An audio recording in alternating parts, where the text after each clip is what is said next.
मंडी में वर्षा भिजुची हजार हजार क्विंटाल धान। टोकन डेट बारंबार लाभ सेवा फल राजरास्त चाषी। भद्रक चांदबाली मुख्य रास्तार गदी बजर ठारे रास्तार धान बस्ता रखी रास्तार करछंती तिहिडी ब्लॉक अमृतपुर एवं जामचुड़ी सेवा समवाय अधीन चाषी। वर्तमान जिला बाहर मिल धान किणुवा बेले मंडी गाड़ी पठाई धान उठाई नाहांती बाहर जिलार मिलर। सरकार धानर सरकारी दर 3100 टंका करने पर आश्वस्ति लाभ करते चाषी को। हेले चलित वर्ष घरे न पशुणु मुंडरे चाल बाजिला भली प्रथम धान किणारे मासे विलंब घटी। प्रथमे ठीकठाक चलता बेले भद्रक जिला मिलर टार्गेट सरीजा पर से धान उठाइबा रोकटोक मना कर फल बाहर जिलार मिलर मानक उपरे निर्भर कर जोगाण विभाग। वर्तमान समवाय समिति मानकरे हजार हजार क्विंटाल धान पड़ रही बेले बाहर जिलार मिलर जो गाड़ी पठाई धान नेउछंती ताहा समुद्र को संक्षेप। चाषी मानकर टोकन डेट बारंबार लाभ सेवा फल वर्तमान धान बिक्री करने एवं ऋण परिशोध किपरि करिबे चिंतार चाषी। धान बिक्री हो पारुनथिबा बेले वर्तमान अदिनिया कालबैशाखी फल होउथबा झड़ वर्षा दाउरू मंडी में पड़ रही धान गंडे किभली सुरक्षित रखिबे सेथिपाई चिंतार चाषी। तेबे एभली किछि अभियोग करी आज भद्रक चांदबाली मुख्य रास्तार गदीबजार ठारे रास्तार धान बस्ता रखी राजरास्तार आंदोलन चलाइछंती उभय समवाय समितिर शताधिक चाषी।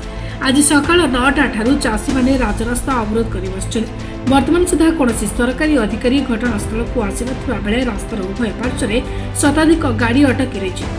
तुरंत सरकार जोगाण विभाग और जिला प्रशासन एप्रति दृष्टि देवा सह मंडी धान उठाइबा पई दाबी करिसेंती चाषी। धान रही सरकार 3100 टका निर्धारित कले चाषी महल खुशी लहरी खेली जाइतिला। किंतु वर्तमान सरकार जो भाव में मनमुखी मिलर मान सहित सालिश करी धान टार्गेट दौना बर्तमान आउरी शह शह चाषी रही जाइछन्ति धान बिक्री करि पारुना। आउ जो चाषी भी धान गंडे देइछि सी भी पैसा पाई पारनी लिफ्टिंग भी होनी।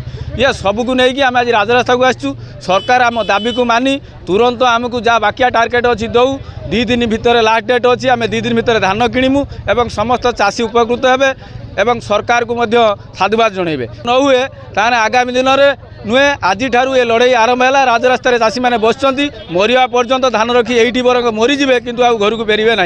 ए निष्पत्ति नहीं चाषी मैंने आज राजरास्ता को वर्तमान सुधा आमर 7000 रु एबव बर्तमान अमृतपुर आम सेवा समवाय समिति स्टॉक अच्छी आउरी 1200 क्विंटाल धान आमको किणापी आवश्यक अच्छी। किंतु एपर्यंत सरकार आज लास्ट डेट होगा टोकन दौना। जोगाण विभाग आमको कहूँ 30% धान किणी चाषी मान को एडजस्ट कर। चाषी मैंने कौन चाष करते 30% धान बिकापी जदि यहीटा ठीक अच्छी सरकार आसी खुला मंच में आपण मीडिया सामने कहीदे आम आ धान किपारूनी आम 30% धान लोक किणीमु बोली।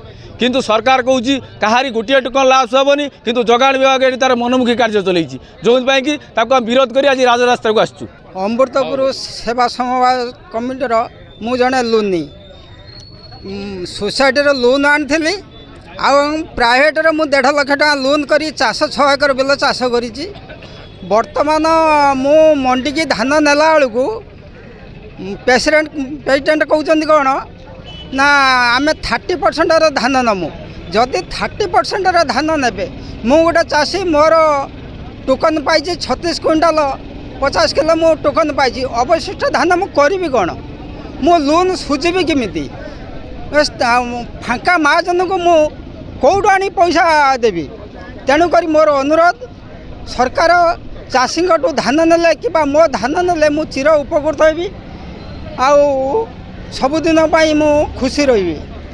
मु सरकार को अनुरोध करुच्ची एवं जोगाण विभाग को अनुरोध करुच्ची जामजोड़ी सेवा समवाय समितिर जो 7000 क्विंटाल टार्गेट आसी ना कि टोकन लाश होगा 31 तारिख में जाऊँगी ताकू संपूर्ण भाव में परिपूर्ण करी चाषी मान को बचा ये मोर लास्ट अनुरोध।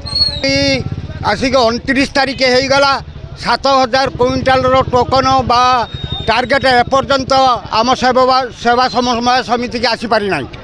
तेणु चाषी मैंने जाकि बर्तमान आमर सेवा समवाय समितिर ऑफिस रे पशि हु हला एकदम गंडगोल कर लगी। तेणु आम मु सभापति दृष्टि अणायत होइकी चाषी मान को धरिकी राजरास्ता को आसिक पहुँची सरकार यार समाधान करने न मानिले ये चाषी मैंने आत्महत्या देवाई धमक देकी आसी आम ये आत्महत्या करदे बरंग ତାଙ୍କ ଘରେ ବର୍ତ୍ତମାନ ପିଲା ଛୁଆ ବର୍ତ୍ତମାନ ଉପାସ ଯାହାଠୁ ମହାଜନ କରିକି ଆଣିଥିଲେ ସେମାନେ ଯାଇକି ଦୁଆରେ ବସିଛନ୍ତି। ମାର୍ଚ୍ଚ ମାସ ଶେଷ ହେଲା, ଆମ ପଇସା ଦିଅ, ତମେ ସୁଧକୁ ଆଣିଥିଲ, ଏଇ ଅବସ୍ଥାରେ ଚାଷୀମାନେ ଅଛନ୍ତି।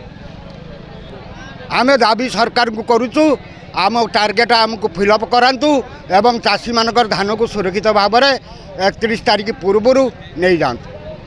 ଚାନ୍ଦବାଲି ଗଦିରୁ ନିଶିକାନ୍ତ ବେହେରାଙ୍କ ରିପୋର୍ଟ ନିରପେକ୍ଷ।